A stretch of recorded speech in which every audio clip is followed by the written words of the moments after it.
And you're looking live at the Let's Not Do This podcast, Thursday, May 23rd, the year of our Lord 2024. You got the big O, Leon Oliver, sitting alongside two of the three unwise men. A bottom for life, one Chris Green. How are you, sir? I'm good. See, Scotty's got a new haircut. It's cute. It does. Yeah. Yeah.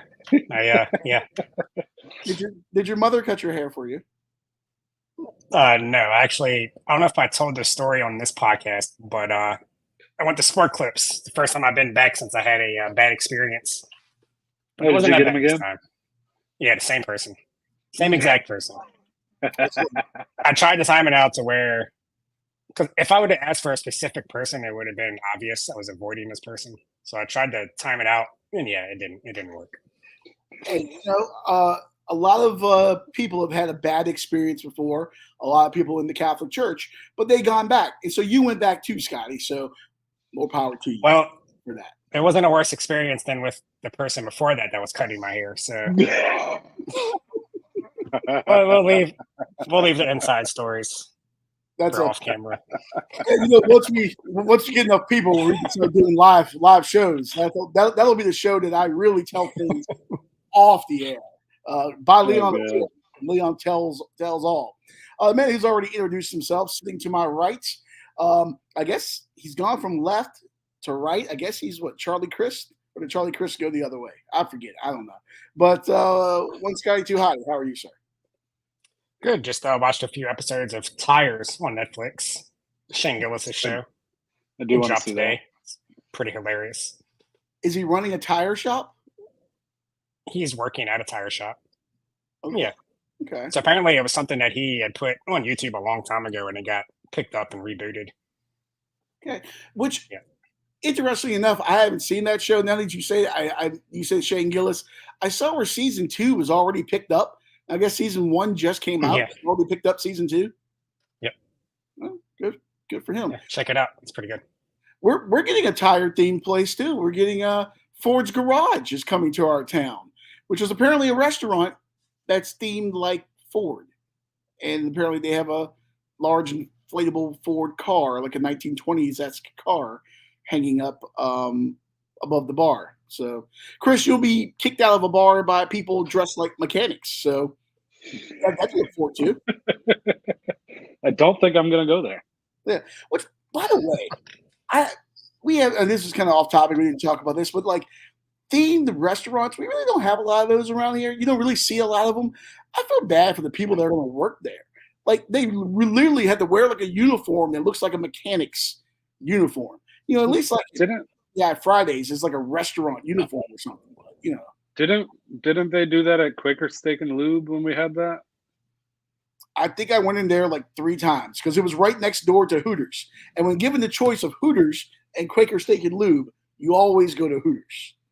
You always go to Hooters. Yeah. America goes to Hooters. It makes you happy. Please sponsor this show, Hooters. Yeah, and speaking of sponsoring our show, follow and subscribe and like on the YouTube and on Rumble, please. Yeah. Yes, especially Rumble. And listen, when you see the ads pop up on Rumble, make sure to click those and make sure to buy that stuff. That supports our show. We may not personally endorse the products, but we get a little smidget there. So buy your Trump shoes and your life straws, ladies and gentlemen. We need all the money we can get. Maybe one day in the future, we can afford to get another studio outside the one that we were kicked out of. And speaking of being kicked out of studios, I've thrown this man out of many studios during our time doing shows together many moons ago. One, Michael Bisceglia joining us now to talk NBA. Of course, what is it, game 2 tonight of the Celtics and the Pacers? Yep. Okay. When's this thing over with? I don't know. Michael, tell us. Mike, of course, joining us live from his studio bunker there, which looks much nicer than any of our setups. Co-host of Bad Weather Fans. Welcome aboard, sir.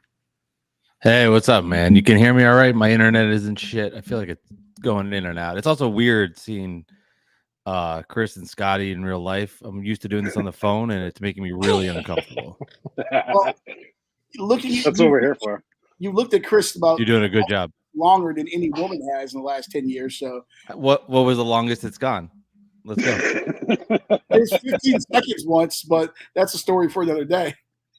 That was outside, wasn't it? Dude, outside, that's understandable. Like, you're super turned on when it's weird like that. I understand, man. It was wind assistant too. Very, very wind assistant. Okay. The wind was at his back. Yes. Yes, Michael Bisceglia joining us, co-host of Bad Weather Fans. You can find him on X at Bad Weather Fans. Of course, they're streaming wherever you get your podcast. They are not on Rumble. We'll have to get them on Rumble with us eventually one day to join our Rumble Nation. But Michael, how are you? Are you ready for the basketball? I am ready for the basketball. Looking forward to game 2 tonight. Little Celtics Pacers.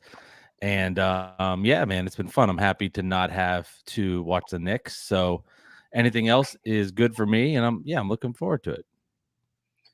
Well, you know what? I'll go ahead and get to the Knicks before we go into the game this evening. Obviously, your co-host is like Knicks fan, super fan 99. He is the only. You two are the only NBA things I see on my timeline. And Sorry. pretty much you all fighting with each other all day about Knicks and Nets actually gives me amusement and stops me from pouring gasoline on myself while I'm at work. Okay. But one of the things, obviously the Knicks bowing out in the playoffs to the Pacers. A lot of questions about this club. Where do they go? One of the things I've seen you guys talk a lot about is Julius Randle. What happens to him? I see you wearing your Nets hat. There's talk maybe he goes to Brooklyn. But what happens to this guy? He's not going to Brooklyn. The Nets and Knicks have not traded since 1978. Any Knick fan that says there's a trade there, it's because they're an idiot. And they want net players. It just doesn't work like that. I personally would deal Julius Randle. I don't think they will. Knick fans have short memories. They hated Julius Randle. He was terrible in the playoffs. He shows up small in all big spots. I personally would deal him. I think, excuse me, I think you have enough around him that works. Putting my Knick hate aside, they've got Jalen Brunson, who's one of the best players in the league. I got to re-sign OG Anunoby. But to me, I would deal Randle and get something that feels more secure, that can work and explore those options. That's just my route. And I don't think they'll do that. I think the Knicks just run it back with tweaks here and there. That's what I think they'll end up doing. I personally would explore how can I get better, even if it means dealing Randle, but I don't think they do it. You mentioned getting better. Like, what does that entail? What areas of that team do they need to upgrade? Is it defensively? Do they need another score? No, they need another score. They just need somebody that can help take the pressure off Jalen. Like, Jalen would get the ball, double teamed, get out to DiVincenzo, get it out to OG Anunoby. They just need a second scorer. That's how the route I would go. And I know Randle is essentially, he was all NBA team. I just don't trust him in a big spot. And I think when you get to the playoffs and you're going to see him in a moment where now he's an upgrade, obviously, over like Precious Achiuwa. I'm not saying that where the Knicks were, depleted. But to me, I would look at trying to upgrade the roster there if possible. If possible. Okay. Mike, game 2 tonight, Boston, Indiana. Look, I didn't watch it. No, I'd rather perform Harry Carter. We know. Yeah, let's play a game here, Leon. How many Pacers can you name? George McGinnis. No, for real. How many Pacers can you name? There's the oil guy. There's Halliburton. Okay, that's one. Isn't Miles Turner a Pacer? Who's the head coach of the Pacers? Charlottesville connection. Oh, that I do know. Rick Carlisle. Rick Carlisle. Yeah, what was the question? I just wanted to tease you. What was the question? Yeah, but no. Apparently Boston won game 1. Apparently they stole game 1. I guess. Yeah. Some people were saying, I guess the Pacers, to borrow a soccer term, had the run of play, and Boston managed to get the win. What the hell happened in game 1, and what do you foresee happening this Yeah, week? that was a brutal ending. That was a really brutal ending for Indiana. They had that game 1. I mean, they're up 3 with 20-something seconds left. They turn it over. They're up 3 with 10 seconds left. They turn it over. And then Boston gets Jalen Brunson to hit the 3 in the corner, and boom, we're tied. Goes into overtime, close-ish, and then Tatum takes over. Man, it's just the Pacers are annoying because they don't stop. They're relentless. They have a deep bench and they come at you in waves. The problem is any slight little error and a team like Boston can take advantage of you. They've got so much experience all over the place with Tatum, Holiday, Brown. And then getting Porzingis back in game 4 will obviously make a huge difference in how he can stretch the floor, shoot threes, defend in the paint, and everything that he does. To me, that felt like a gut blow for Indiana, that if they didn't get that road steal win, it's going to be tough. And I know they lost both games to the Knicks and then came back to Indiana and won. The difference is, though, that Knicks team was depleted, and you've got a team here in Boston, yes, without Porzingis, but they've got a roster that's ready to win. And I feel like they blew such an opportunity to steal one in Boston. Fans were leaving the game, already heading out, and to lose like that, I don't think you can overcome. And I am a little annoyed at Rick Carlisle because this has become like the conversation of the playoffs. But you're up 3 with 10 seconds left, turn it over. You're up 3 with 8 seconds left, or whatever. You got to foul, man. Like, enough of this. Yep. I'm too smart for everybody else. Just foul, extend the game, and move on.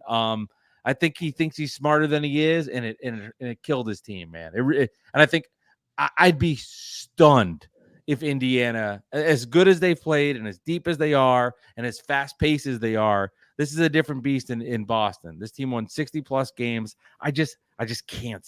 I'd be stunned if they got game 2. I really would. I think I'm on the opposite side of that. I think Indiana should be proud of the way they played. They should have won that. They did win that game. Yes. And they just let it go. But I think Indiana matches up much better with Boston than New York was going to.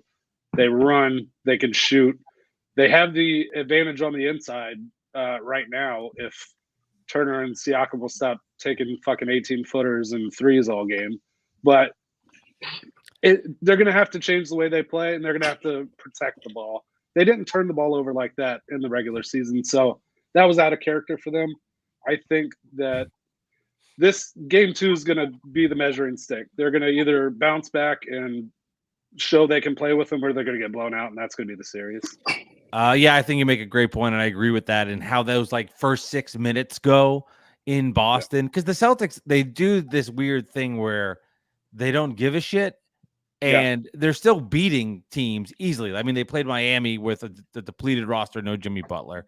They then go up against Cleveland, and Donovan Mitchell puts up a historic game, then gets hurt, and it's like, okay, this thing is over. So that was their first actual competitive game for them, which is weird to say for a team that's in the Eastern Conference Finals that has losses on their resume is odd, but that did happen to them. So there are flaws to the Celtics, which is weird, but they do this thing where they don't care. And to your point, Chris, I think Indiana just has to mentally get back and just showcase early to get that big push. And for them, to your point, if they can do that, I think that puts them in a good position. And it's a resilient bunch. You got to give them credit there. The way they came back down 2-0 to the Knicks, got those wins, especially game 3, which was wild. And then to be down 3-2 in a series, go into Madison Square Garden game 7. They're not scared of the moment. I don't even think it was big time for them. They just fucked up, and the coach too. It was weird. To your point though, Chris, yes, they're definitely capable of doing it. And they've showcased that all playoffs.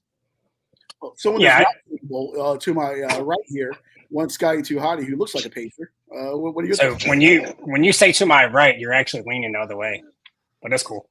But yeah, I agree with just about everything that Mike said, especially about Julius Randle. We'll go back there. They should trade him for a bag of Skittles if they can get it. They need to get rid of him. He's not a terrible player, but like you said, he comes up small in big spots, and to no surprise, it seemed like everybody on that team got better once he went out. So I think you got to get, you got to get whatever you can get for him, I think. And then going to the Pacers, I think they had their shot. They knew they had to win one game in Boston, at least, to have a shot. They had the game won. If they get blown out, they can just say, oh, that it wasn't our night. We weren't hitting shots, whatever. But they had the game won. They were playing well, and then they just blow it. I think they're going to be demoralized. Then I think Boston's going to roll them now. Maybe Indiana gets one game, but that's going to be about it. One, Scotty, I'm stealing what you said because that's very true, and I will use this with Alex. The Knicks did. Everybody around, I won't say the Knicks got better, but I like your point where everybody around Jalen Brunson got better. Dante DiVincenzo took his game to another level. OG Anunoby. Now, the argument from the Knicks fan will be, well, they were 102-3 when they're all three of them were together. So I can already predict like how the minds of these psychopaths work. But to your point, right? Like Dante DiVincenzo got better. Deuce McBride got a lot better. He played really well. Josh Hart became, Josh Hart's a really good role player too. All right, Josh Hart's a problem. He got a lot better. Isaiah Hardenstein, he got a lot. All these guys improved their skills. So I think that's an excellent point from you. And I lean where you're saying with the Pacers. I hope what Chris is saying happens because I want to see, a really good back and forth series. Once the Knicks are gone, like for me, I'm actually not even rooting for teams. I'm just rooting for these games to be fun and entertaining. Like I like what I saw in the Western Conference last night. It's a good game. I just don't want it to be, fourth quarter, it's 18 points. And I'm like, all right, whatever. I like just good competitive basketball. That's what I'm actually rooting for. And then at the end of the game, we'll see how my feelings are. But I'm rooting for what Chris said, but my heart and my gut tells me I think it's just going to be more of a bloodbath. But hopefully I'm wrong, and hopefully Chris is right. Mike, before we go to you mentioned last night, there's a couple things I just learned here. Number one, okay.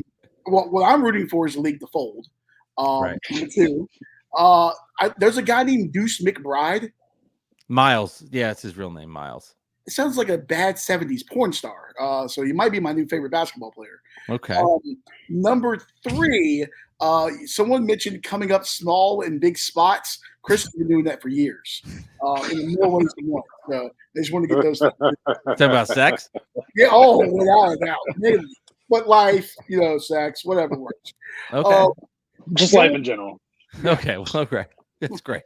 Congrats. Going to last night, Dallas goes into Minnesota. They get the win. I actually did a smidgen of research here. Why did the Timberwolves shoot 8 billion three-pointers? I think Anthony Edwards was like 12 of 16. 12 of his 16 shots were from beyond the arc.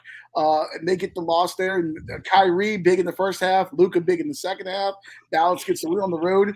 What the hell's going on with Minnesota and the three-pointer? Well, I think that's just the modern NBA. I wouldn't even, there's just a ton of threes, and that's just the way the game is now, where you spread the floor, you attack the basket, you kick, you penetrate, you get it out to one of your shooters. I knew you were going to say that. I was like, I can't even say penetrate because you're thinking about a penis and a vagina, for the love of fuck.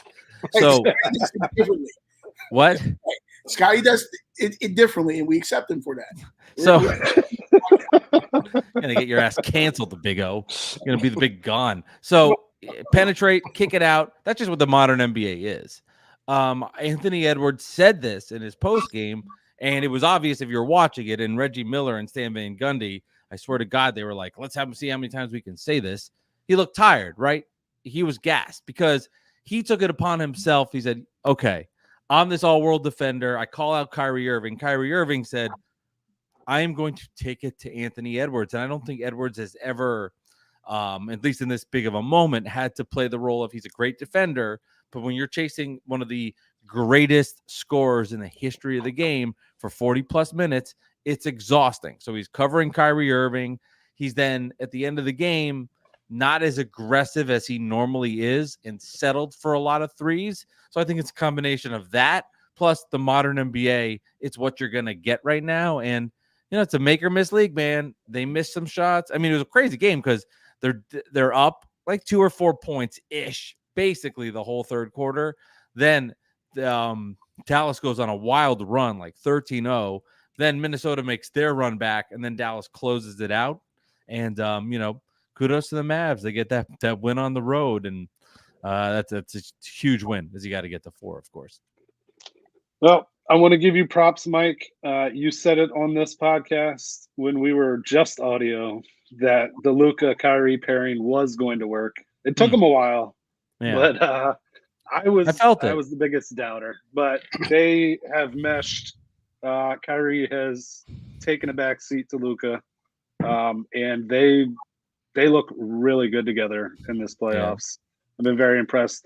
And the moves they made during the season, PJ Washington, Daniel Gafford, huge. So Mhm. I expected Minnesota to roll them just because of the interior presence, and Cat decided to take 10 threes last night, and Gobert was Gobert in the playoffs. So, Yeah, I did. I'm glad you bring that up, as I remember saying it to people, but no one's like, I don't believe you. So I guess I said it here. I appreciate it. I just thought, because if you take all the bullshit away, like, Kyrie is unbelievable. Now in Brooklyn, there was a lot of bullshit for a lot of different reasons. He got to Dallas and he focused and he pushed the other stuff to the side, and he's been amazing. And it's Yeah. for me, it's hard to watch because I'm like, this was the idea that I thought I was going to sign up for. Didn't happen. But him and Luka have worked so well together. They've complemented each other's games, and it's difficult to stop two guys that are in the history of the league. And Kyrie's there, Luka's definitely on his way there, ascending. Two of the best offensive weapons ever. It's a lot to handle, and then you add into your point, Chris, PJ Washington. They've gotten so much production from Lively, who Leon remembers because he watches college basketball. I do. It's been, it's just really come together nicely for them, and kudos to Coach Kidd, who's done a great job. Yeah.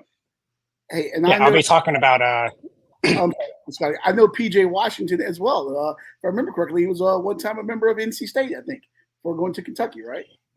Or was he committed to NC State? There's an NC State connection there. I don't know. Nobody remembers that because nobody cares about NC State. Yeah. When's the last time your team was in the Final Four? A few years ago. Thank you. Oh, now you can make that joke. You have one good Yeah. year. You're like, when was the last time your team was in NC State? It's like you finally had sex and you're making the joke. You're a fucking asshole. Oh, without a doubt, I was born an asshole. Speaking of assholes, Scotty, you had a question, I think. Oh, no, I was saying I'll be talking about Lively here when we get to our pick portion of the show, but he's been playing well. And the trades of PJ Washington and Daniel Gafford, as far as non-all-star players, that's about the best two trade deadline trade you're going to get. And after the game last night, they NBA on TNT were interviewing Kyrie, and they were talking about how he's become a leader. And if you look at his box scores, he's not scoring like he usually does, but he's getting rebounds and assists, and it seems like he's being a mentor now. So he's kind of evolved that side of his game. It's good to see. Does he think the world is a circle now, or you think it's flat, or has he evolved there? He never did. Who knows? I'll defend Kyrie a little bit. By the way, PJ Washington not with NC State. I was confusing him with the Martin twins, who went to NC State transferring to. So where did PJ go to school? PJ went to Kentucky. Okay. But the Martin twins were in Charlotte, and I think he was in Charlotte too at some point, PJ Washington. So he was. Give me credit for knowing bad Charlotte Hornet basketball. I will. You got it. I'm one of their 8 fans. All right, Mike. I know you got to get to daddy duty here. Before we let you out of here, NBA coaching circles been going round and round. Apparently, JB Bickerstaff, whatever that is, was fired in Cleveland. Really, I see that Trajan Langdon of Duke fame, the Alaskan assassin, apparently is supposed to be going to the Pistons. Our friend Ryan is not on the show. He is a diehard Laker fan. He is missing the show again this week. I did get a postcard from him. He is in the Democratic Republic of Congo right now, leading that attempted coup. That's why it failed, because he was leading it. So best wishes and Godspeed, Ryan. But he's a big Laker fan, Michael. Okay. And he is probably being glued in from whatever prison he's in Congo right now from that coup about what's going to happen with their head coaching search. Are they really going to hire JJ Redick? Man, that would be bizarre. I have no idea. I mean, the obvious connection is, JJ and LeBron are friends. They do a podcast together. So, I mean, you think of that. Unfortunately for the Lakers, it's a tough spot because if you are going to win in the NBA, I do mean this, you need to respect your coach. You do. I don't know if LeBron can respect anybody at this point, because unless it's Ty Lue, but Lue is not available, that because they won a title together. But it's just these guys have gotten to a point where they're kind of above the game because they're such a legendary status. So I don't know, like, the JJ thing would be cool at first, but the second there's adversity, can that work? It'd be hard to see that. I wouldn't be surprised because LeBron gets what LeBron wants, and obviously he's involved in this. When they say not, that's a lie.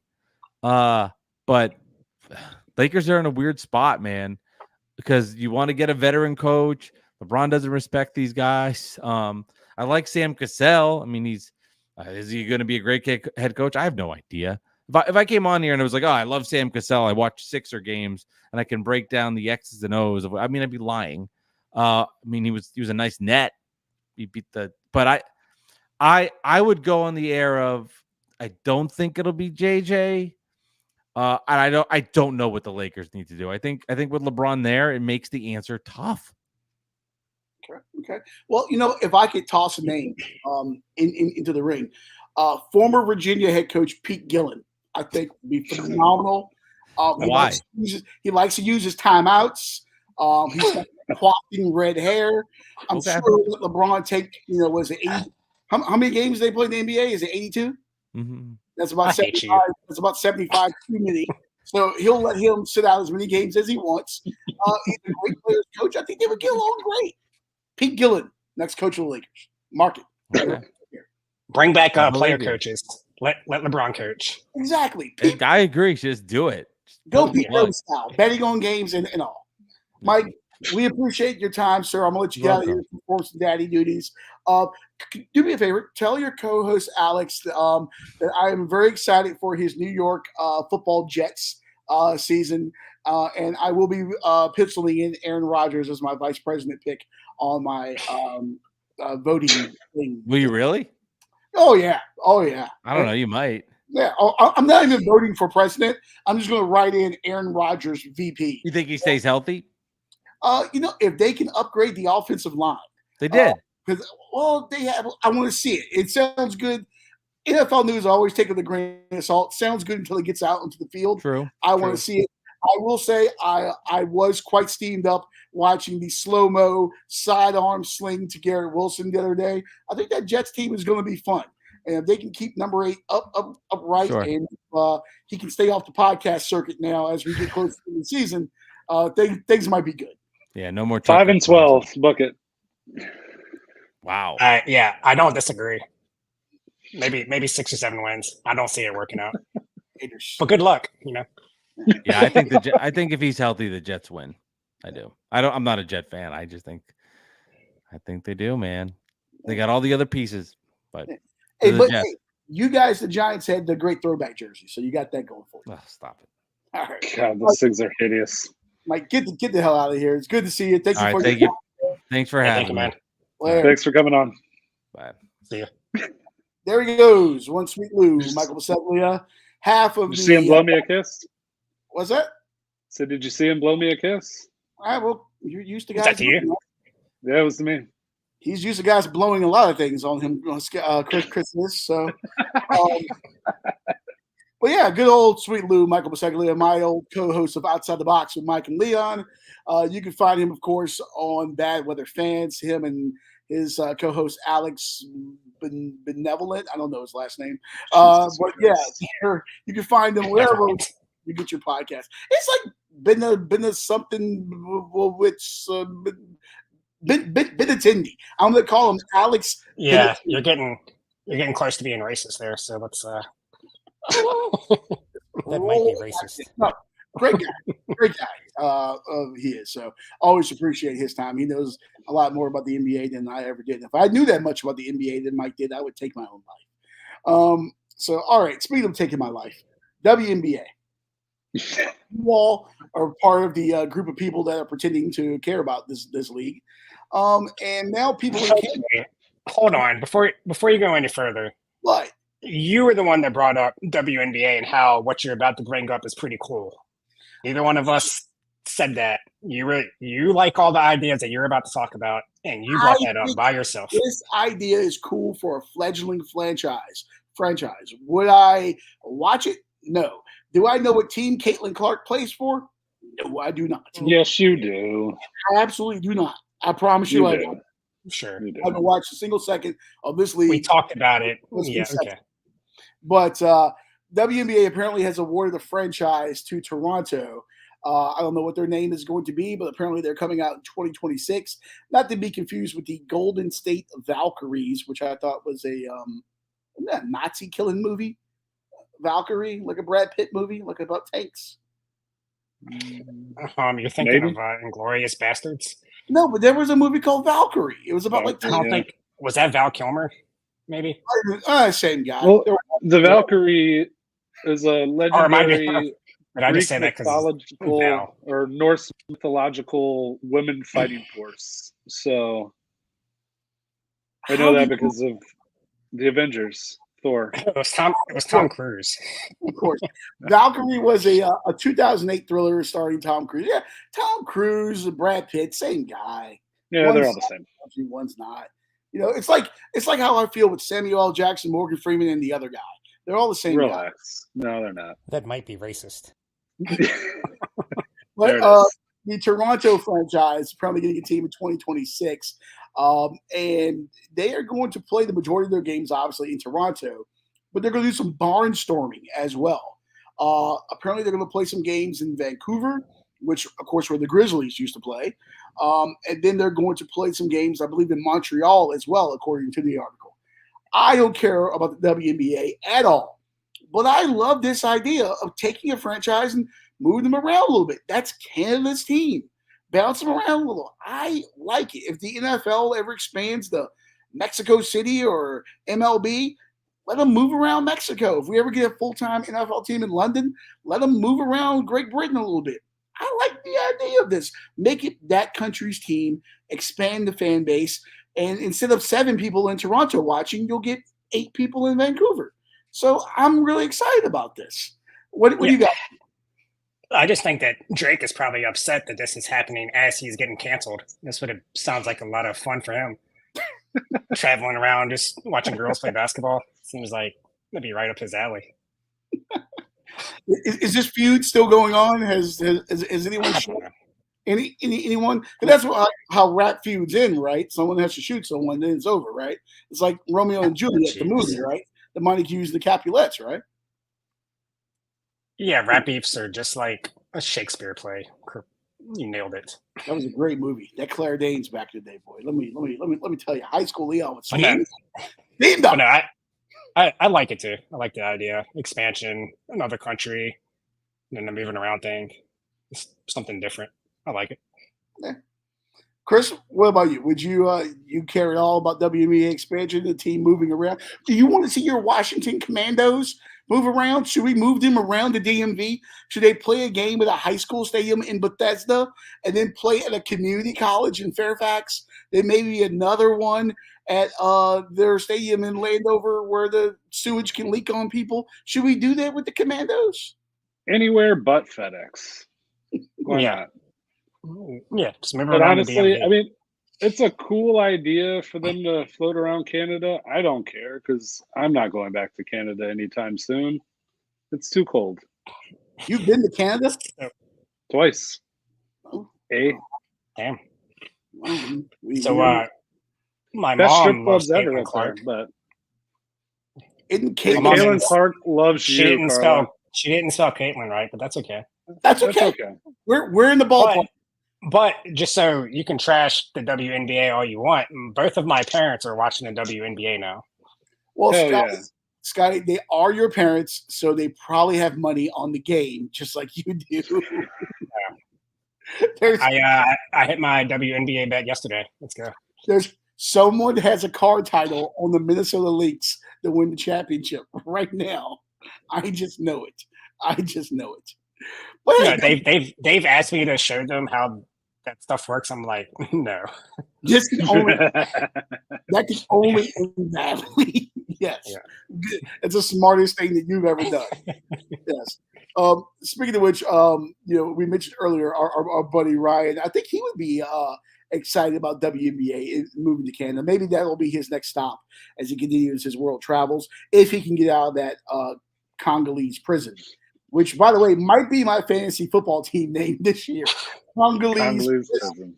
That Nice. that sounds great. That sounds like a prison, and also could be a really bad sexual position.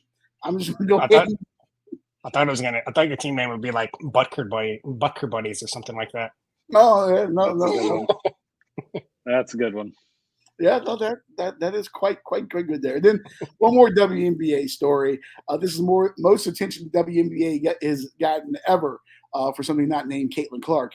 The Washington Mystics, who by the way play in like I forget where it is. It's like Southwest DC. They don't play at Verizon Center anymore, or excuse me, Capital One Arena. They play like the same place that the Capital City Go-Go, which is the G League team of the Wizards. And a esports team also plays there. Oh, 5,000 seat facility. And I think it used to be like a crazy mental hospital back in the day, but apparently they play there. They've decided to do a promotion now for $105. You get bottomless mimosas, brunch, and a 100 level ticket. So pretty much like a bottom level ticket. And also on this bottomless brunch is chicken and waffles. You get some fruit and you get some pastries. $105, boys. So would that make you open up your wallets to go to a WNBA game? If we can get a sponsor, I would absolutely use my sponsorship money to go. But I am poor, so. But it's That seems WNBA. more than worth the price of admission. Yeah, that's a great price. Listen, bottomless mimosas are like one of the biggest ripoffs in the history of restaurants. My wife is a mimosa girl, and they give you like that much champagne, and then the rest is like cheap orange juice from like a carton. You ever order orange juice in a restaurant? Like very few restaurants are back there squeezing oranges. You know what I mean? It's terrible when you go to a place and you sit at the bar and you get a mimosa and you watch them go into the cooler and get the Tropicana and pour it into the glass. Motherfucker, if I'm paying $10 for a mimosa, I want fresh squeezed oranges. Make our buddy John get behind the bar and squeeze the oranges. That's what I want. I had an orange crush the other day with freshly squeezed orange juice. Thank you, Kayla. Delicious. I know where you So got they- the orange fresh from it. They Nothing still they still squeeze it at my bar. I bet they do squeeze oranges there. Boy. $105. Scotty, you are you're our Mr. Moneybags on this podcast. You're our C. Montgomery Burns. Are you going to a Mystics game for $105 for bottomless brunch? If one of you That's a guys good go with date. me, I'll go. It is It's a good date. Yeah. Or even if you go by yourself, because nothing's going to bring out more white girls than bottomless mimosas. Ooh, that is a good point. And it's DC. It $105 is DC. bottomless mimosas. Not that I only date white girls. That sounded bad, but That might be racist. A lot of Congress interns probably there. that might be racist. There we go. All right. And Had to you know put it on what? myself. Unlike popular restaurants in DC, there'll be plenty of places to sit. Unless Caitlin Clark is in town, that's the one game they'll sell out. But otherwise, there'll be plenty of places to sit, and you can, put your brunch and stuff over. Don't Phillies. Don't put his dumb shit on the screen. Fuck you, Casey. You're not even. Well, you know what? It is the baseball season. They have the best record in the league, I believe. More Phillies fans have died this season than people have just subscribed to WNBA League Pass. So we got that going. Speaking of baseball, though, my Orioles got swept for the first time in like 107 or 8 series, something crazy like that. Oh yeah, by the Cardinals in St. Louis. The St. Louis where they're 2 of them were because rain delays, so I don't really count that. John Means was pitching fucking monster game, and then rain delay comes out, and then they just And now he's on IL. Did the Cardinals wear their City Connect jerseys, their Lou jerseys during this broadcast? I mean, during those games. No, whatever they wore, they should keep wearing it because they got lucky as shit. But I digress. Yeah. Oh, look at you using the word digress. Couple quick things here before we go into some non-sports stuff. NFL going to digital yardage tracking, at least for this preseason. So we've been wondering this since the beginning of time, pretty much since we all had those Casio watches that could like turn on the television in the classrooms at school. Did y'all ever have one of those? No. I had a Casio watch. I know what you're talking about. Yeah.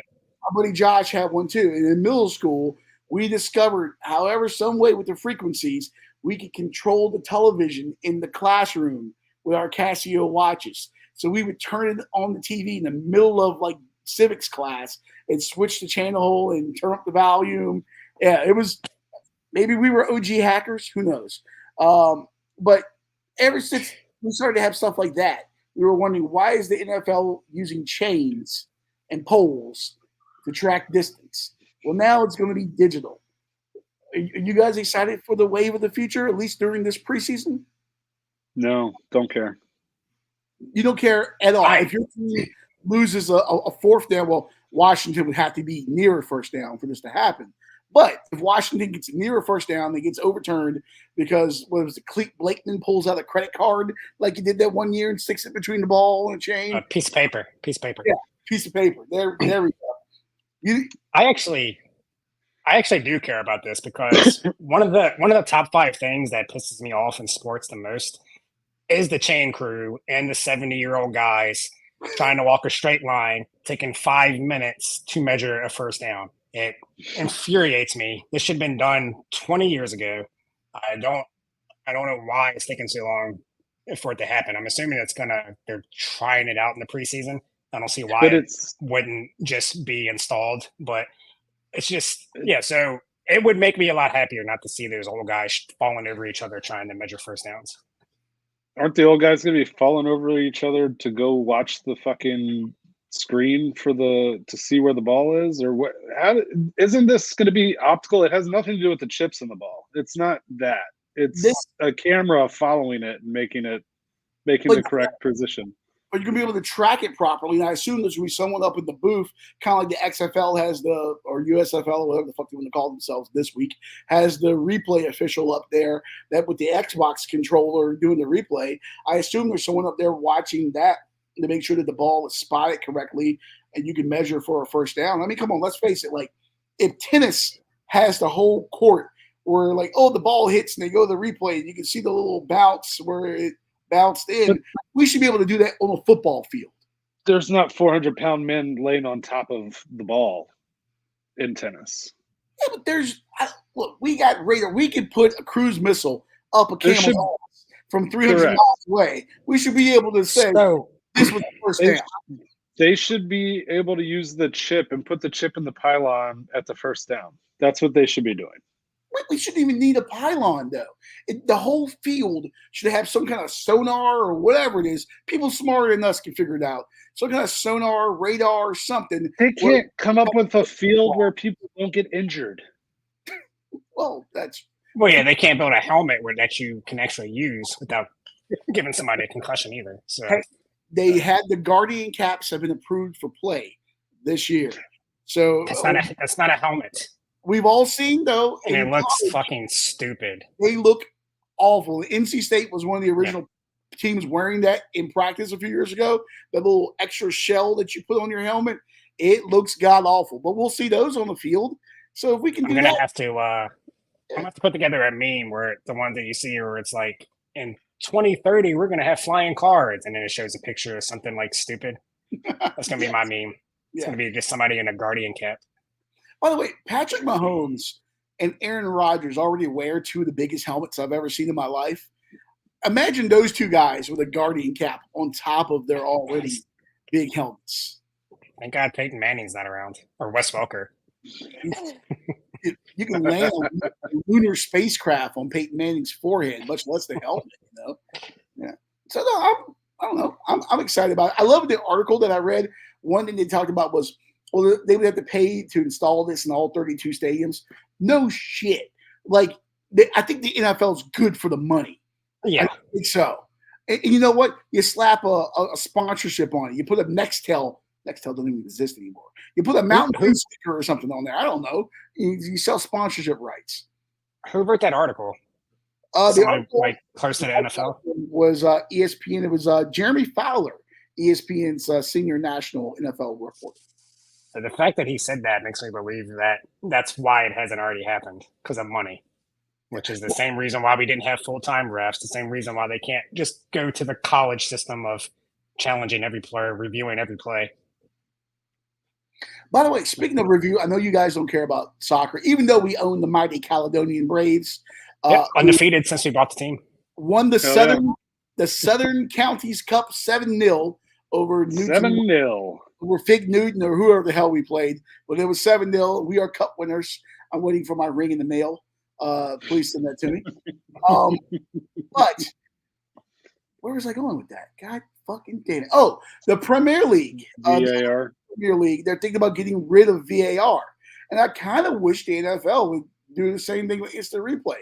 It takes the fun out of the game. There should be certain clear and obvious things where like you can replay. But other than that, I hate after like every touchdown in college or in the NFL. Oh, we gotta look, is the touchdown?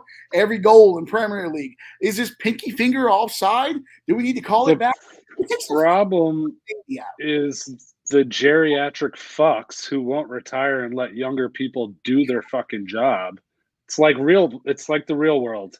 These old fucks who can't see, can't fucking convert something to a PDF, can't do anything, still holding jobs they have no business doing. The comments of Chris Green are not those of the Let's Find Out podcast.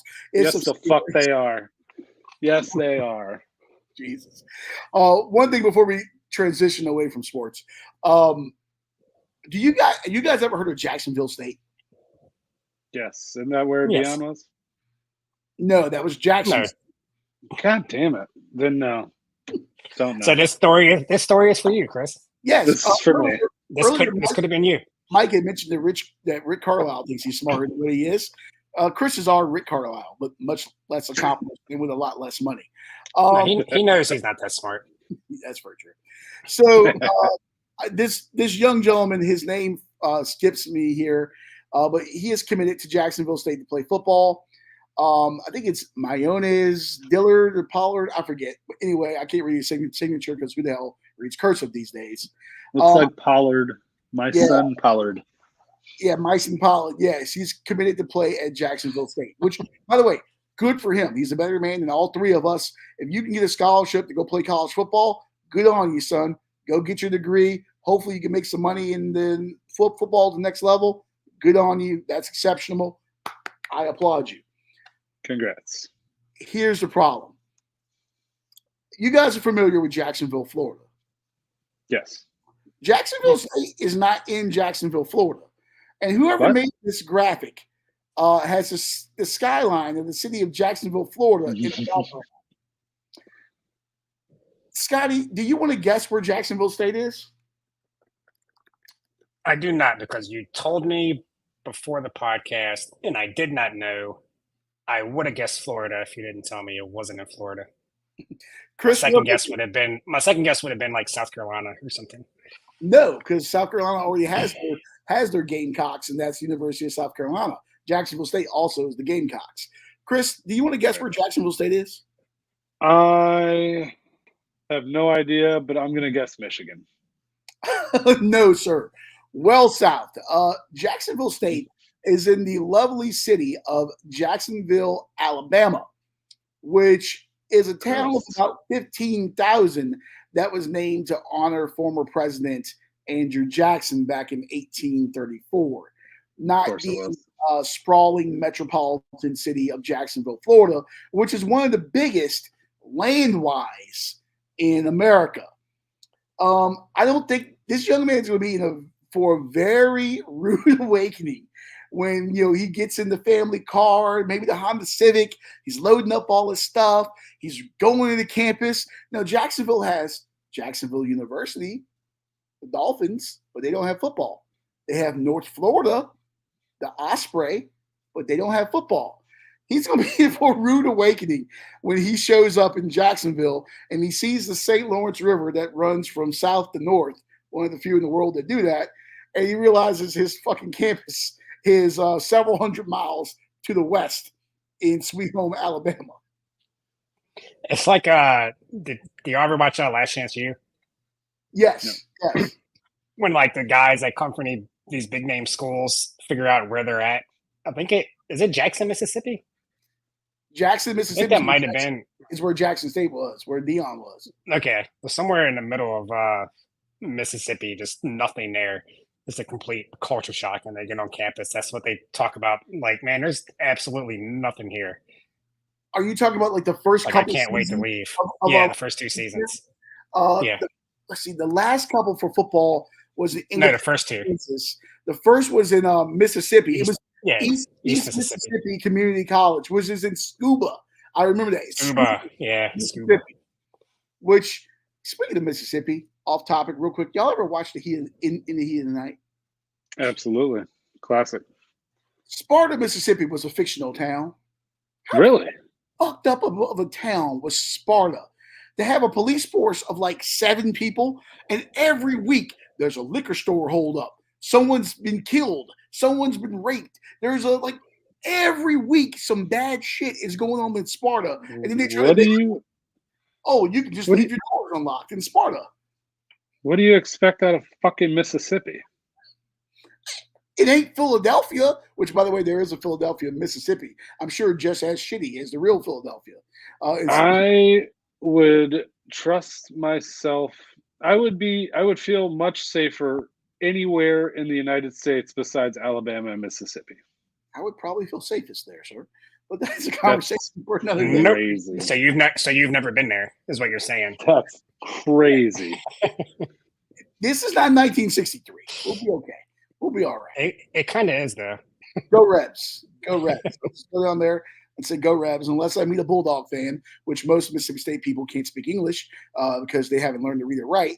They'll be okay, you know. I know.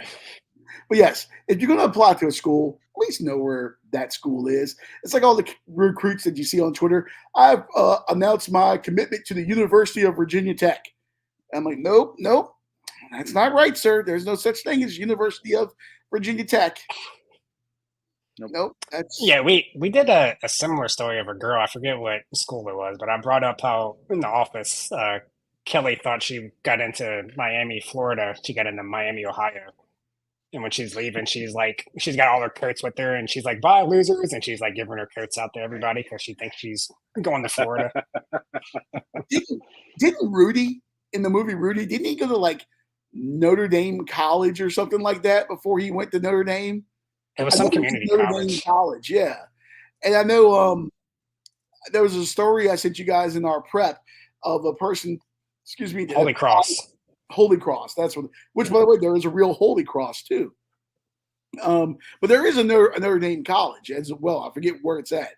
But there was a person that applied to Cornell College and thought they were getting into Cornell University, which tells me automatically, unlike Andy from The Office, they were not Cornell material. So when they got the acceptance from Cornell College, do you think that they were like blown away and just like dumbfounded that they got in, or were they just like, yeah, I knew it because they don't know any better? From the article I read, which is a few years old from the Cornell's student newspaper, I think this was a pretty accomplished student. I think it was just like an honest mix-up. But that tells me, once again, that you're not Cornell material. So maybe they expected to get into Cornell. But could you imagine, like, your parents buying you Cornell sweatshirts and all this stuff? And, you know, when you go to college, you get the, you know, whatever your school colors are, you get that color bed sheet and all that stuff, you know. And you show up and it's like, wait a minute. This ain't right. This ain't right. Like, we don't have that problem in Virginia. At least like Virginia Tech that's far enough apart. Maybe somebody's dumb enough to go to Ettrick and go to Virginia State when they take the guy into Virginia because they're both blue and orange. That's about as close as you can get maybe in this state. Which, by the way, two schools could not be more different than those two. That's true. No comment. Yeah. Chris can't find either on the map, so it's okay. All right, before we go to non-sports stuff, let's go to our bet here. Our parlay. How did we do last week? By the way, I need to keep bringing last week's draft. I forget. So last week, I think you were the only one. I started my string of having one bad beat a day. I'm counting mine as a win, even though it wasn't. I had over 38.5 points plus assists for SGA. Yeah, call me Donald Trump. But so yeah, he's all I needed was 39 points and assists. I was at 37. There's a few minutes left in the game. SGA goes down the court, has Luca on him, and he's driving for a layup. Luca has like a 2-inch vertical. There's no way he shouldn't have been able to get that layup. Luca somehow blocks him. It wasn't he didn't get the angle on him like an off ball block. It was an on ball. He was defending him and got the block. That will never ever happen again in life. But I'm like, all right, I'm still good. Next time down the court. Fuck him. Yeah. Next time down the court, he's got another layup. He's going up, and then instead of just laying it in, he dishes it off for the assist. So he ends with 38. I just needed one more. And I've had a bad beat every day. Not today yet, but I'm sure it's coming. But every day since then. Well, I'm sure you're going to fuck up this parlay for us tonight too, probably. So we'll see. Here's our Let's Not Do This parlay this evening. Chris, I'll start with you. On Frozen Pond, the Western Conference Finals in the National Hockey League. Do you know the cities that these two teams represent that you've picked? Edmonton and Dallas, sir. Ooh, look at you, sir. I'm actually really impressed. Which, by the way, unlike Cowboys fans, I know where Dallas is on the map. That's very true. Oh, I don't have my Dallas Sucks graphic. I thought I loaded it. My fucking damn it. I had a graphic that was showing the last time teams from Texas have been to a championship game or conference final. And it was, conference of course, championship, yeah. Yeah, the Rangers won the World Series last year. The Mavs and the Stars were there. And Dallas, what was it, like 1996 or something like that for the Cowboys? Yeah. Whatever the last year they won the Super Bowl was. So, yeah. It's been a while. Yeah. But, yeah, you're going over 6.5 this evening? Yeah, over 6.5. The Stars rolling offensively. Edmonton has probably two of the most talented offensive players, and their goalie sucks a fat dick. So it could be 7-0 Dallas. It could be 5-4. Who knows? It's gonna be a high scoring game. Yeah, Edmonton plays NBA hockey, where they just try to like outscore you because they play no defense whatsoever. And I love Connor McDavid. That team, Leon Draisaitl is a revelation. I love that guy, but yeah, they play. Stupid name there. He's one of the few Germans in the league, and he's quite efficient. Yeah. Chris, I actually don't hate that one. Actually, there. You shouldn't. I'm really good at this. That game is tomorrow. I usually try to put these in chronological. That's tonight. Oh, today's Thursday. Yes, today. Yeah. So there we go. All right. Then, Scotty, you have NBA. I ran out of room there for Derek Lively, so he just gets a D because he's a second. Chris got a lot of D's in school. What's your favorite? D is your favorite letter. We get it. A lot of those. I watch men. Yes, Derek Lively. Who does he play for, Scotty? He plays for the Dallas Mavericks. Went to Duke. Mike brought him up earlier. Fuck Duke. But yeah, the last 5 games he's been getting a lot more minutes, and in those 5 games he's went over this number 4 times. I think his more athletic style than Gafford kind of helps him out against this team, being able to outrun all the big guys on Minnesota. Yeah, he's hit this 4 out of 5. I think this should be the line should be higher than what it is. I'm pretty sure it's not even money anymore, but that's where I got it earlier. It's probably a little worse than that now.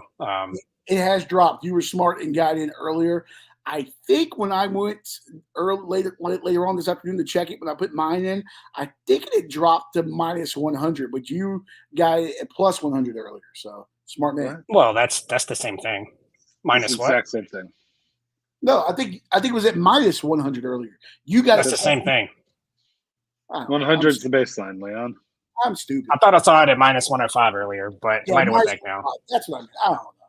Well, I got it as soon as because they didn't even have him listed at first. They had Gafford at like 13.5, which Gafford, he gassed out. He only played maybe 20 minutes in game 1, and he was dead tired. They had to take him out at the end and bring Lively back. So, I mean, if he was dead tired in game 1, I don't see that really changing, and Lively played well. He's going to get more minutes. Yeah, give me that over 15.5. And before you announce your pick, who's winning the Oilers and Stars game?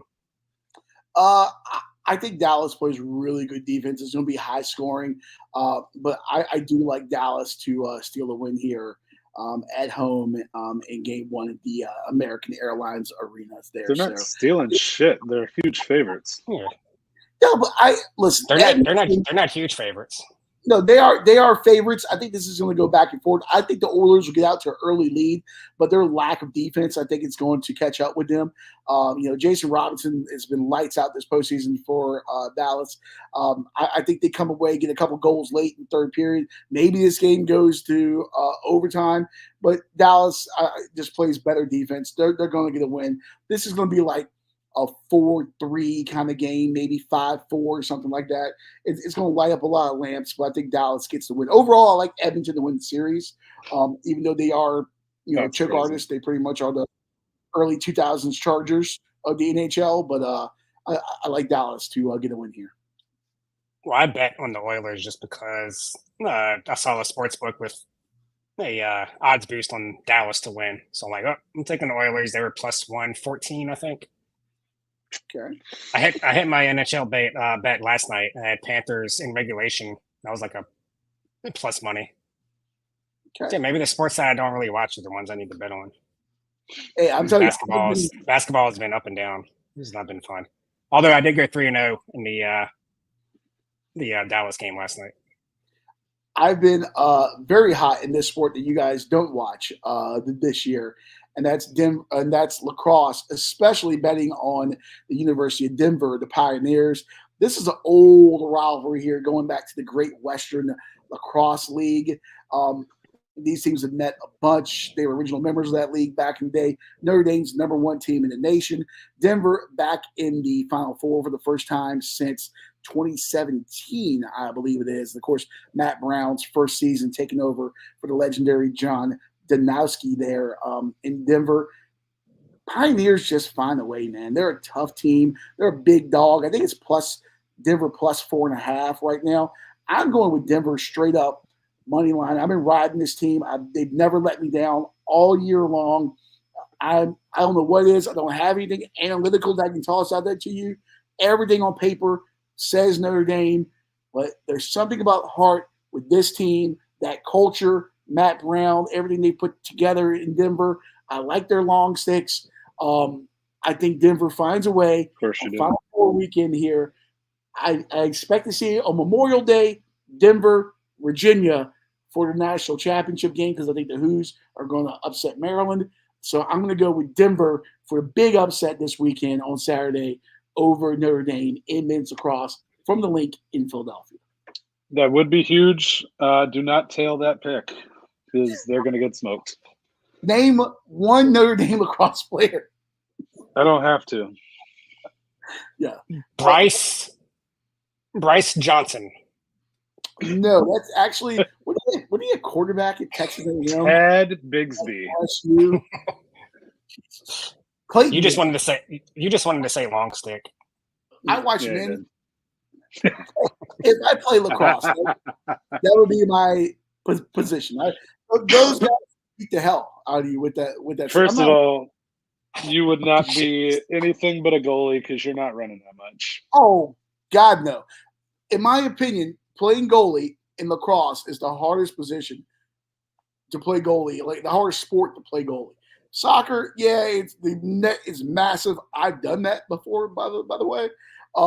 But you have angles. You can cut things off. I'm not that worried about it. Soccer's the pace of play is different. You're not getting shot on as much, except for my terrible high school team. We'll get to that story another day. Hockey, you got so many pads. You take up a lot of the net. Lacrosse, pads are still smaller. That ball's being hummed. You're getting shot on a lot. Oh, you give up 8, 9 goals, 10 goals. Like, it's not a bad game. But lacrosse is incredibly hard to play goalie. I would never want to do it in that sport. Never. Which, by the way, hopefully Virginia figures out their issues because they have some serious issues in goal for the Cavaliers. Hopefully they can get that figured out before they take on Maryland this weekend. Nah, they'll be fine. They don't need to. They'll be fine. Scotty's on the podcast. Scotty, lacrosse is a sport that colleges play that have a ball and you try to throw the ball into the goal. I know y'all have a bad women's team in Blacksburg, and that's about it. So Yes, sounds like a sport for people that couldn't get into other ones. NC State, I can't talk, doesn't have the cross year. I don't think they've had it since like '74. They used to be good. All right, so let's go to some non-sports stuff here. One thing I wanted to get to, I don't know if you guys can read this, Chris. I don't know if you can read at all, but I've been working with them. We've been going over some words. okay. Pop on Pop is my favorite book. Good. This tab here is making the rounds across social media. I know it's a little small. I tried to bring that graphic in to make it bigger. It just didn't quite work out. I can blame my editing department here. But how much would you tip on this tab here? This tweet's going viral. It's from a guy, Jeff Bosky, who apparently America's card room ambassador. I'm assuming he's something Vegas connected. This is at the EDC. Oh, that's EDC. Oh shit, yeah. That's cool. EDC is, I believe it's Electric Daisy Carnival. It's a EDM festival. Okay, I thought it was a bar or a club. I was going to ask you guys if you knew what it was. All right, so it's from the 19th of this month, so maybe like a week or two ago, whatever. Yeah. $277,519.39 was the total. You see, there's a surcharge admin fee of 9%, which put almost $21,000 on top of that. And then after the total was a service charge of 20%, which put $46,329 on it. So then you're looking at $323,848.39. Down here at the bottom, we have UREV, RDM, and a promo code of some sort. That's damn near $35,000. Is that the suggested tip? Is that like a fee? What the hell is that? I don't know what the fuck any of this is. What is a service charge? Is that part of gratuity or no? It's a service charge.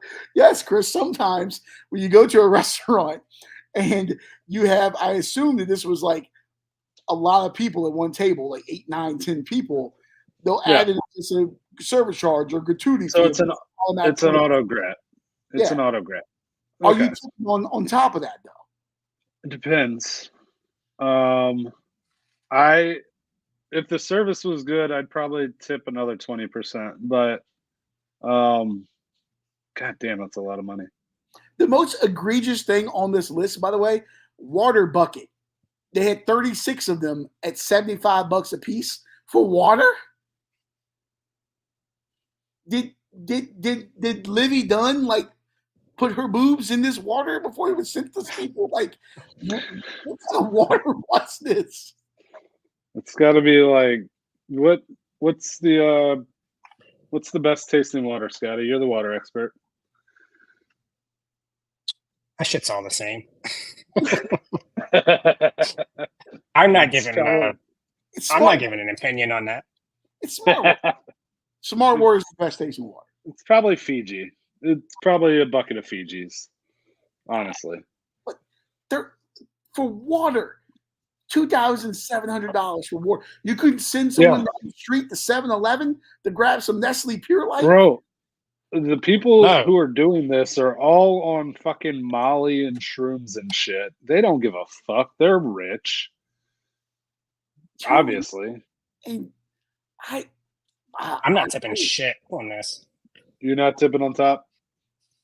No, you already got a 9% and a 20% charge. If it was phenomenal service, I might give them 100 or 200 out of my wallet if I have it. See, but no, hell no. Here's the thing that drives me nuts about this and about tipping culture in general. I just rather pay more for it right off the bat. I tip and I tip generously, but these people, I'm sure the service was great. I'm going to assume it was great, but what if they were bringing me the same amount of stuff and you bring it all down to Miller Lights? They're getting substantially less money because I ordered less product, but they're doing the same amount of work. 4 bottles of Ace of Spades was $30,000. What if you just brought me 4 bottles of Robert Mondavi wine? You mark it up for a restaurant, what's it going to be, like $75 a bottle or something? Like, never heard of it. Don't know. It's cheap wine. You can find it at Costco. It's not bad. But, like, you know what I mean? Like, you're putting forth the same effort, but I'm paying $1,000 more because of the price. Honestly, they probably don't offer any of the shit you said. So Yeah.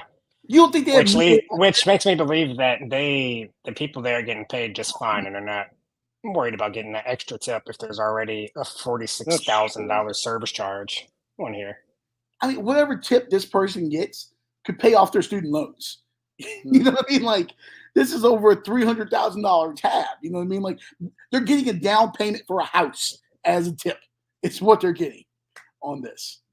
I would assume all the wait staff or whatever is getting a portion of that 46,000. They're getting a cut.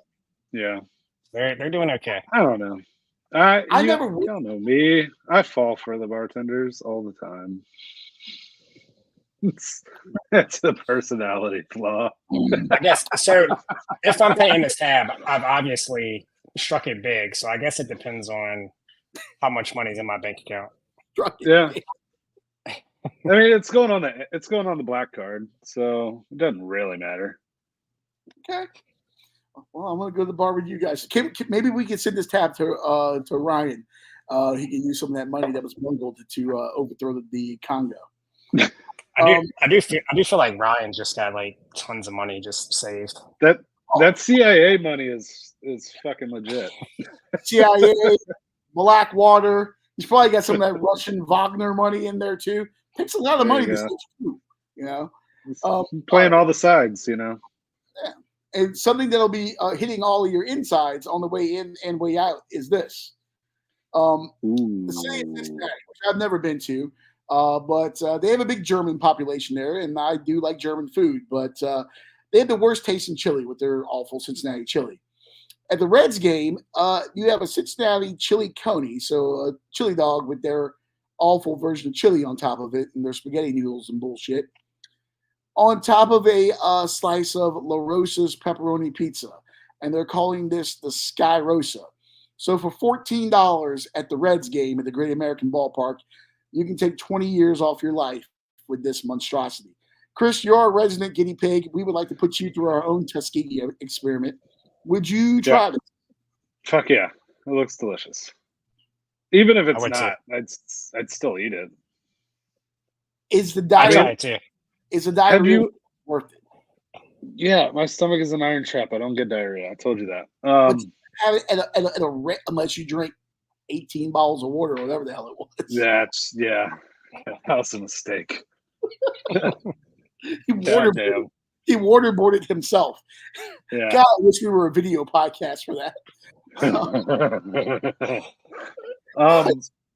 Yeah, I would. I mean, have you ever seen the Costco challenge where you get the chicken bake, you open it up, you put the hot dog in, and then put the cheese and the pepperoni from the pizza on top and eat it all together? That looks awesome. I would try all that. Oh, I know. I would try this for sure. Yeah. I know there's a thing in Philadelphia. I'm trying to find the name of it. It's where you take, and I think it's when you go to Angelo's, which is a legendary pizza place in South Philly, but the cheesesteaks are also good. And I forget what it's called, but you take a slice of their pizza and you roll a cheesesteak up in it and you eat it. And that looks awesome. That looks good, but I'm sure it's certain death. I would take that in a heartbeat over this. Just something about it all sounds amazing. Spaghetti noodles on Cincinnati chili just doesn't. And then, is there spaghetti noodles on that, or is that just the cheese? That's just the cheese. There's no spaghetti on that. Yeah, it just says chili and pepperoni pizza. Under that, if it's Skyline, it's a chili, hot dog. Under that, if it's proper Cincinnati chili should be spaghetti noodles under that cheese. No.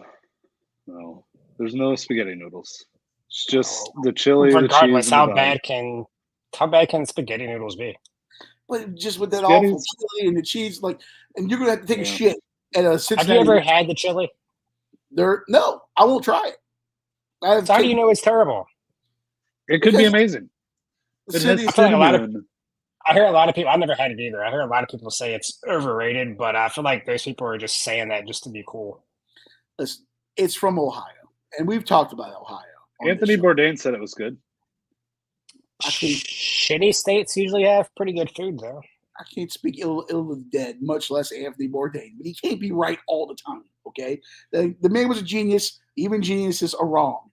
I'm not eating Cincinnati chili. I mean, it's a terrible state. It's a terrible city. It's all bad. The only thing good about it is that Hooters that's in the river, like between that and Ohio. I mean, between that and Kentucky. That's the only thing that's good. And the only good thing is you can leave the state, go across a bridge, and go to the New Riff Distillery there in Kentucky. Other than that, the whole state of Ohio sucks. Let's sell it to Canada. Michigan, go ahead and roll Ohio State again this year in football. Fuck Ohio. I agree with most of that. Yeah. We got that going for us. All right, a couple things before we get out of here. So there's an English brewery. I am not going to put this picture up because I do not. I do not want. I'll take responsibility. You want the fatwa? Yeah, fuck it, bring it. You think they're watching this? Hey, They're not watching this. I don't know what algorithm there is. I watch Curb Your Enthusiasm. I don't want a fatwa. Okay, I saw what happened to Salman Rushdie. I want no part of this. Well, I am the only person watching on Rumble right now. You can show it. What happened to our Bumble members? Did they just give us fake views at the beginning? They do when we pay for like when we pay for ads on Facebook. It's all fucking bots. I've figured that out. It's all bots that like your shit. I'm trying to get this to load now. It's taking forever to load, so maybe one of you guys can pull that up and get that. Actually, you know what? I think I have it here now. Give me just a second to close this out, as my very old computer struggles. You got your Ethernet cord? I do not have an Ethernet cord because I'm not buying that goddamn adapter. I'm wireless, baby. I'm loving every minute of it. All right, I'm just going to buy both of you adapters. Jeez. Called Mitchell Brewing Company from Billingham, England. I don't know. Can you guys see my screen here? Yeah. Yep. We see fitness influencer Jen Seltzer does the splits in a thong for the gram. Jen Seltzer's ass is legendary, but that's another story. Osama confirmed your algorithm. Osama bin Laden. It's explosive. This from Mitchell Bay Brewing Company in England. Hilarious. It's very fucking funny. And apparently there's a chick in the next picture. Are you going to get insider tonight? So are you going to get insider tonight? Is that Jen Seltzer? That is not Jen Seltzer. Then they have another beer called It's Nuclear with Kim Jong-un. This is genius. So they're marketing Putin's Porter. They are marketing geniuses. Where is this place? It's in England. And then a little meme here, beer. Why is that? Your name is Rudy, but they use me for pleasure. Yeah, because his name's Buzz. But is there a Trump one? The Osama bin no, there's not a Trump one. The Osama bin Lager there. Would you guys drink this beer from the Mitchell Brewing Company in England? What is it? After Osama bin. It's a lager. So I try it. Cold fermenting. Think like an American light lager. It's not light lager. Think about like a much better like Budweiser or like a beer style. It's a lager. Kind of like this. I tried all three of them. I tried the. I get a flight of all of them. Yeah, I'm not drinking English beer. Fuck them. 4th of July, America. Much superior. They drink their tea wrong. Their beer sucks. They suck. Their queen sucked. Their king now sucks. Fuck England. Treason. Go Scotland. Go Scotland. Free Ireland. I did go back and look at my 23andMe, and like my biggest was like 49% was like British and Ireland, like Scotland and all that. Oh, there you go. You got that going. Yeah, I'm a bit Scottish. All right. Well, one last thing in that realm, Scotty, you had a story that you wanted to get to about a school in Atlanta and a lesson gone a ride with some 8th graders. Yeah, let me find this because you turned your nose up at it at first, so I didn't think you were going to Well, I got it. actually let me talk about this. Oh, you got it pulled up already? Okay. Yeah. All Sandy Springs, Georgia. This, according to WSB TV2 in Atlanta, a local private school is responding to complaints about a controversial assignment involving Adolf Hitler. The assignment asked 8th graders at the Mount Vernon School to rate Hitler's attributes. Brian Mims of Channel 2 was at the school on Friday, where school leaders said they were initially not aware of the curriculum. One question asked, how would you rate Adolf Hitler as a solution seeker? Another asked, how would you rate Adolf Hitler as an ethical decision maker? The head of the school sent a letter to parents saying that the school, quote, does not condone positive labels for Adolf Hitler. She acknowledged that the assignment has caused concern and distress. Quote, the intent of the assignment was an exploration of World War II designed to boost student knowledge of factual events and understanding the manipulation of fear leveraged by Adolf Hitler in connection to the Treaty of Versailles.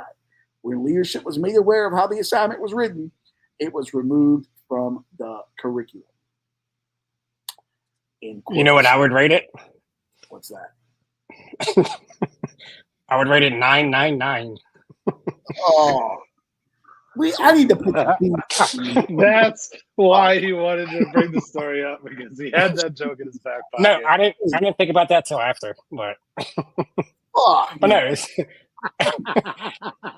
this is ridiculous for 8th graders. I could see if it was some like college, like graduate class or something, maybe.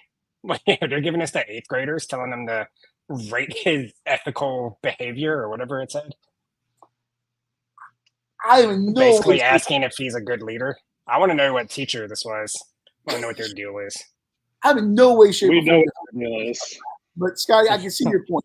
If it was like an advanced college World War II, 401 course, 501, something like that, and they're trying to look at, how a country can delve into that level of megalomania and Or propaganda, something, or maybe some like advanced like psychology class or something, just trying to get into a mindset or something. I don't know.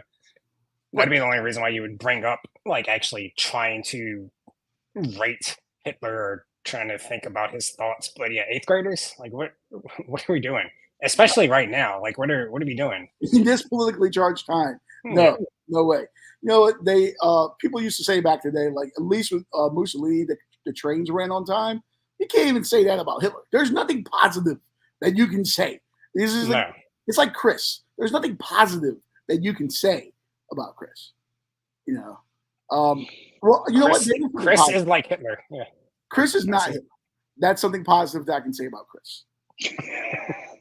He's nicer. Jesus. He's nicer. I don't like where this conversation's headed. That's on that note. Before we all get canceled. We need to make like a chart with Chris and Hitler. A Venn diagram. Yeah. Speaking of charts, before we get out of here, I don't know where this is from, what TV station. I saw Joe Kinsey from Outkick. Let me take the bug out. This meteorologist here, she came up with a genius idea for wind and how windy it's going to be. The trash can wind meter. Nice. And I like it. If it's a 5, it's gone. 4 down the street, 3 in the neighbor's yard, 2 knocked over, 1 standing tall.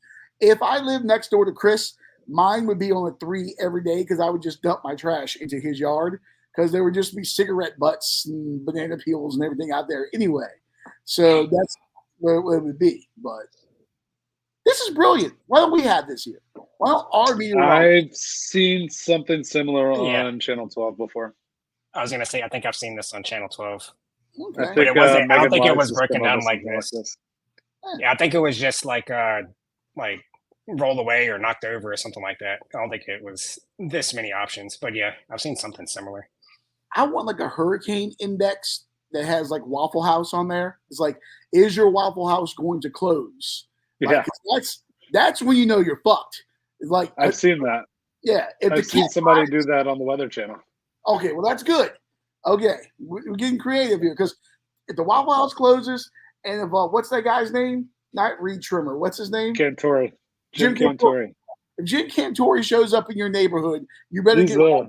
you better get with your God real quick. Get out. All right. Speaking of get out, we're going to get the hell out of here. Another successful Like, show. Subscribe, share. Everybody share. We don't need likes and subscribes. Just share today. No, we need those too, but share. Yeah. Share.